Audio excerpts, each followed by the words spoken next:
So to discuss this further, we're going to bring in AI professor of the University of Montreal, David Kruger.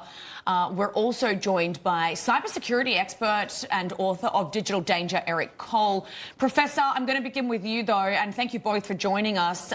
Families of those killed are suing OpenAI over negligence here.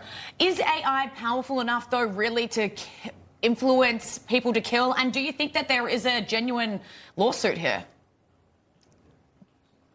I think it absolutely is, and there absolutely is. So this is not an isolated incident, and this is not the first case that we've seen of AI influencing people to take other people's lives or take their own lives. And I think the thing we have to ask when something tragic like this happens is, how could this happen? What did the company do wrong to allow their product to encourage this sort of thing? And was it just that they were reckless or negligent? Or is the issue that they can't actually control the technology they're building well enough? Yeah. And unfortunately, I think the answer is actually both. Yeah, that's scary to think of as well, that they have no control over. In my head, there is someone sitting in the background monitoring all the conversations saying, wait, too fast, stop. Right, but the computers are so far ahead now, it's so advanced. Eric, let me ask you, Altman also spoke before a Senate Judiciary Committee about OpenAI.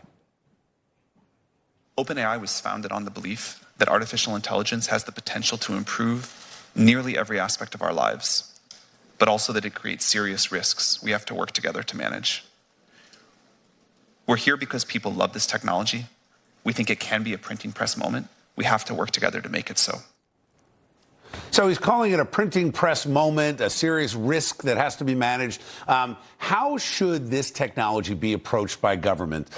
Because you'd have to think at some level, if somebody's inputting this stuff and then getting something out, someone has to see it. What flags could be set up to make sure this doesn't happen again? Eric. We have to go in and recognize that this is going to be something that has to have laws put in place, because what happens is when you don't have any laws in place, anything goes. These are high-powered weapons. These tools should not be in the hands of kids. You don't let kids drive cars. You shouldn't let kids have access to AI.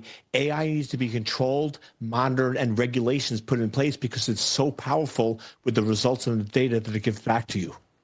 Yeah, and AI platforms are, they're great, and they, follow the trends of the person that they're speaking to. Right.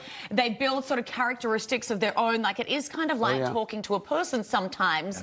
Yeah. But, Professor, is AI capable of putting the greater good for the community first before the user that it's talking to? Because, I find sometimes when you're talking to them, it's just positive reinforcement for whatever it is that you ask. Yeah, that's a great question. And that's one of the main things that AI companies are often trying to train their systems to do. And, it works a lot of the time, but it doesn't work reliably. And again, that's because they're not really programming in this behavior by hand, and they're certainly not capable of monitoring everything that the AI systems are doing at this scale without investing a lot more in safety. What's happening is they just train AI systems to behave the right way, but that training is really unreliable. As a researcher, I've worked closely on the technical problems, and I can tell you, we actually just don't have the solution for how to get AI systems to reliably not behave this way and give people advice on how to do terrible things.